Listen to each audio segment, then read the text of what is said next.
Just before 8:30 on the morning of Saturday, August 9th, Winifred Chapman arrived at Cielo Drive. Winifred lived in an apartment in the Central Alameda neighborhood of South Los Angeles. She had to ride at least 2 buses to get to her employers, followed by either a short car ride or taxi from the bus stop at Sunset Boulevard and Benedict Canyon Drive. That morning, after the murders, she hailed a ride from an acquaintance. As she approached the gate at 10050 Cielo, she spied a downed telephone line. Concerned and distracted, she made her way onto the property. She walked past the 66 Rambler where Stephen Parent lay dead, but did not register that anyone was inside. Steve was slumped over onto the passenger side of the seat and perhaps in shadow. Plus, it was not uncommon for guests to stay over at the Tate Polanski residence. Miss Chapman paid the car no mind as she walked up the driveway toward the main house. From the driveway and side of the garage, she headed to the back service door. Had she walked toward the front door, she would have seen the carnage on the lawn. She noted that someone left the outside light on overnight and stopped at the corner of the garage to turn it off. From there, she entered the home from the back porch area, near what would have soon been the baby's nursery. Passing through a service entry into the kitchen, Winifred immediately headed to the phone to check if the line was clear. She felt quite uneasy when she discovered no dial tone. The kitchen led to the dining room, which opened into the living room. The steamer trunks delivered the previous day were in the living room, near the dining room, diagonally placed together.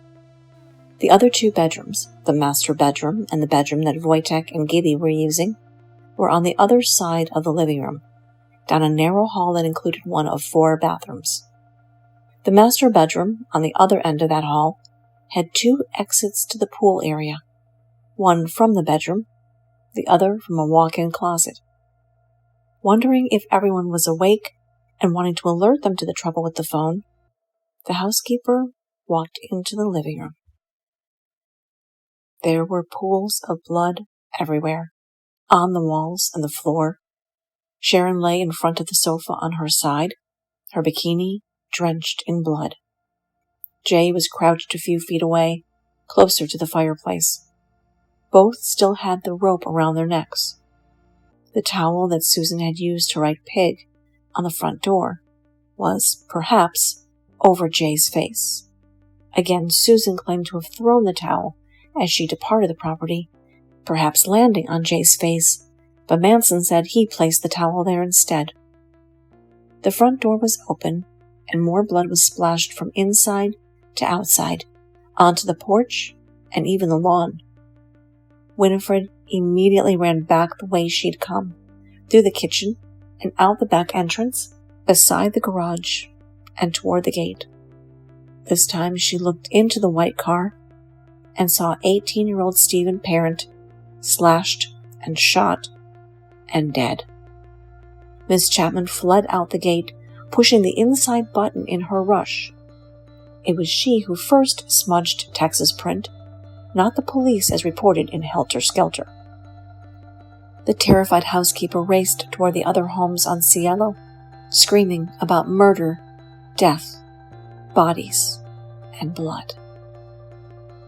Winifred came to the home of the Asen family, hysterical. The Asens immediately called police. Their son, a Boy Scout, noted the call was placed at 8:33 a.m. Leaving Miss Chapman in the care of Mrs. Asen, father and son walked over to 10050 Cielo. They saw the downed lines and the Rambler with Stephen inside. They walked back to their house and called police a second time, and when the cops still had not arrived at 9:14 a.m., called them a third time. Finally, an officer arrived. Officer Jerry DeRosa of LAPD's Robbery Homicide Division was the first on the scene. He quickly interviewed Winifred Chapman just outside the gate at Cielo Drive. She was of little help at the time. She was distraught, sometimes incoherent. and it was difficult understanding some of the foreign names. Frykowski, Polanski, Altobelli. She was reciting. Luckily, Mr. Asen was able to help. He knew Rudy Altobelli and had met all of the occupants at the property. He also mentioned to Officer DeRosa that there was a caretaker's house with a young man named Bill staying there. Winifred was unable to tell Officer DeRosa who the victims were. She didn't stay to check them after all. But she mentioned that one might be Jay Sebring. She could see his black Porsche parked near the garage. DeRosa had Miss Chapman open the gate and escorted her onto the property. When asked to identify the body of the man in the Rambler, she professed that she had no idea who it was. At this time, a second unit car and Officer Weisenhunt arrived. DeRosa and Weisenhunt cautiously walked together onto the grounds. They searched the garage and found nobody, just as a third officer, Robert Burbridge, arrived at the scene. It was then that the three police officers looked across the lawn and saw the bodies of Frykowski and Folger. Even at a distance, they could see that both victims were covered in blood. They approached Frykowski first. He lay on his side, his left hand clutching a fistful of grass. Folger was on her back, with her right arm raised and left arm tucked at her side. Both had clearly been stabbed many times and appeared battered beyond comprehension. Abigail bore several deep gashes across her face. The officers were not sure yet that the crime scene was safe. The killer or killers could still be present, so they proceeded with caution. Burbridge and Weisenhunt walked around the pool toward the master bedroom. DeRosa remained outside, and as he walked past the front porch near the garage, he saw the screen of one window removed and leaning against the side of the house. The screen was slit open at the bottom. The window above looked into the nursery, which was empty. He noted spots of blood on the house and around it, on the hedges and walkway. Then he saw the front door with the word pig daubed in blood. Weisenhunt and Burbridge walked completely around the property, entering not through the master bedroom, but the same service entrance that Winifred had. They came together through the kitchen and dining room, then into the living room.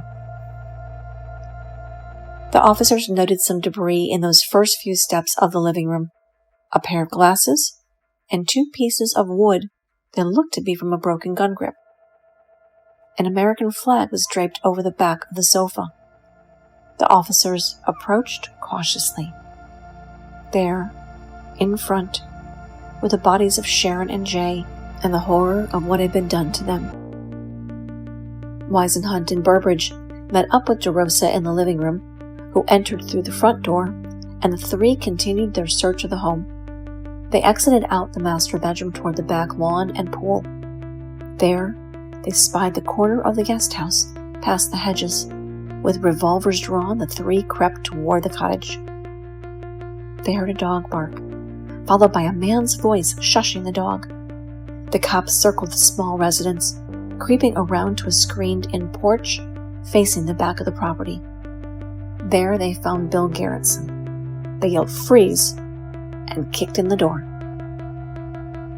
Altobelli's Weimaraner charged at Weisenhunt, trying to protect the caretaker, but the officer was able to trap the dog through the door. Garrettson was grabbed, handcuffed, dragged outside to the lawn, where he was held by the officers. He kept asking what was going on, and two of the cops dragged him along the flagstone path, past the bodies of Abigail and Wojtek. In fact, the cops dragged Garrettson all the way to the Rambler, where he was asked to identify the body of the man inside. It had been less than 10 hours since he saw Stephen Parent, but in his shock and confusion, Garrettson did not recognize the red-headed youth. Officer DeRosa was charged with taking Bill to his squad car. To do so, he had to open the gate from inside. The officer noted that there was a bloody fingerprint on the button, already smudged by Winifred on her escape, and yet he put his own naked finger over the button to open the gate, further obscuring the evidence. DeRosa called homicide at 9:40 a.m., reporting 5 deaths and 1 suspect in custody. He and Wise and Hunt left, driving Garretson to the West Los Angeles police station for questioning and leaving Burbridge to wait for investigators. Another cop, newly arrived at the scene, drove Winifred to the UCLA Medical Center, where she was given a sedative.